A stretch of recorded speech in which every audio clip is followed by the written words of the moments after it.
அனைவருக்கும் வணக்கம். நீங்கள் நம்ம சேனலுக்கு புதுசுன்னா பக்கத்தில் இருக்கிற பெல் பட்டன் அமைத்தி சப்ஸ்கிரைப் பண்ணிக்கோங்க.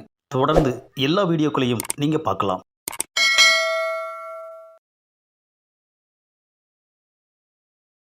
சிவம் நம்ம உயிரை எடுக்கிறார் ஐயா. இப்போ என்ன பண்ணுறது? ஏயா நாரதரை ஏதாச்சும் ஐடியா கூடியா? நாரதர்கிட்ட இல்லாத ஐடியாவா என்ன? கடைசியாக ஒருத்தனுக்கு இந்த செல்ஃபோன் மூலமாகவே நீங்கள் தலையெழுத்தை எழுதிடுங்க பிரம்மா. என்னது, செல்ஃபோனில் தலையெழுத்து எழுதுவா? இதில் எப்படி நாரதரை எழுதுறது? தலையெழுத்து எழுத வேண்டிய ஆளோட சிவனை வீடியோ காலில் வர சொல்லுங்க. நீங்கள் இங்கிருந்தே செல்ஃபோனில் பார்த்து அவனுக்கு தலையெழுத்தை எழுதிடலாம். ஆஹா, எவ்வளோ ஈஸியாக இருக்குது. இந்த செல்ஃபோனை நம்மளால் கண்டுபிடிக்க முடியாமல் போயிடுச்சு ஐயா. நாம் இங்கே படைக்கிற மனுஷங்க கீழோகத்துக்கு போய் நம்மளையே தூக்கி சாப்பிட்றாங்க ஐயா. மிஸ்டர் சிவன், யாருக்கு தலையெழுத்து எழுதணுமோ அவனோட நீங்கள் வீடியோ காலில் வாங்க. என்னது வீடியோ காலா? நாரதரே, நீங்கள் சிவனுக்கு கொஞ்சம் எடுத்து சொல்லுங்க. A few moments later. சிவனுக்கு புரிகிற மாதிரி தெளிவாக எடுத்து சொல்லிட்டேன். அம்மா, என்ன எழுத போறீங்க? ஆஹா, படம் பார்க்குற மூடில் எதுவுமே வரமாட்டேங்குது ஐயா. இவனுக்கு தலையெழுத்து என்னன்னு எழுதுறது? பிரம்மா, சினிமாக்காரங்க தான் உங்களையவே மிஞ்சிட்டாங்கல்ல, அதனால் பேசாமல் அவன் தலையில் சினிமாக்காரன்னு எழுதிடுங்க. அவனை சினிமாக்காரனை படைக்க போகிறேன். அவன் தலையெழுத்து சினிமாக்காரன்னு எழுத போகிறேன். புது ஐடியாவா இருக்குது பிரம்மா. இருந்தாலும் பரவாயில்ல, சினிமாக்காரன்னு எழுதிடு. அடாடா, ஒரு வழியா அந்த கடைசி ஒருத்தனுக்கு தலையெழுத்து சினிமாக்காரன்னு எழுதியாச்சு. என்னது, சினிமாவில் சண்டை ஓடிக்கிட்டு இருக்கு.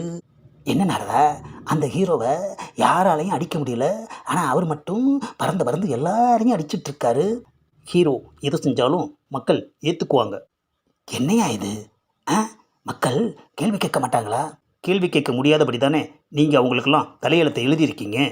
இல்லை நாரதா, இதுவும் அந்த சினிமாக்காரங்களோட வேலை தான்.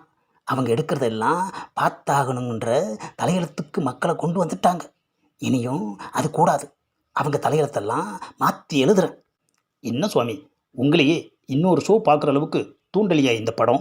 உங்கள் தலையெழுத்தவே மாற்றிட்ட அவங்களுக்கு மக்களை மாற்றுறதா கஷ்டம். ஆஹா, அப்படின்னா அந்த கடைசி சினிமாக்காரனை உடனே தடுத்து நிறுத்தி அவன் தலையெழுத்தை மாற்றி எழுதணும். ஏன் சுவாமி? நமக்கே அல்வா கொடுக்குற அவங்கள சும்மா விடக்கூடாது.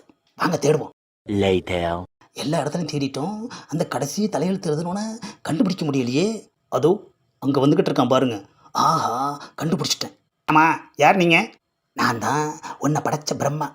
உன் தலையெழுத்தை உடனே மாற்றி எழுதணும். என்னது, தலையெழுத்தை மாற்றி எழுதணும்னு சொன்னால் அவன் விதவிதமாக என்னை பார்க்குறான். ஏப்பா நாரதரு, என்ன நடக்குது?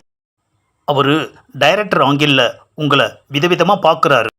ஆமாம், என்ன எதுக்கு விதவிதமாக பார்க்கணும்?